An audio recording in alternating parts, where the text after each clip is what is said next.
एक और खबर शामिल करते हैं सियालकोट से। म्यूनसिपल कॉरपोरेशन सियालकोट के माजूर इंस्पेक्टर अलायार को शहरियों की शिकायत के अंबार लगाने पर मुअत्तल कर दिया गया। तफसीलात जानते हैं सियालकोट से अली इमरान की रिपोर्ट में।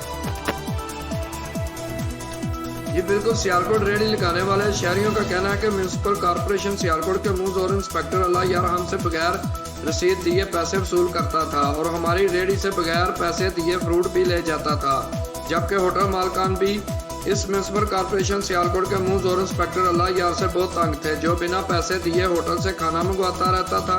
शहरियों के इस शिकायत के अंबार की वजह से deputy commissioner Sialkot municipal corporation के इंस्पेक्टर अलायार को मुअत्तल कर दिया, जबकि दूसरी जानिब शाहपुरा रोड पर लगा दरूद पाक का बोर्ड उखाड़ कर गंदी ट्राली में फेंक दिया। शहरी के सरापा एहतजाज अंजुमन ताजरा शामिल। डिप्टी कमिश्नर के हुक्म पर chief officer Faisal Shahzad inspector Allahyar को फौरी मुअत्तल करके इंक्वायरी लगा दी।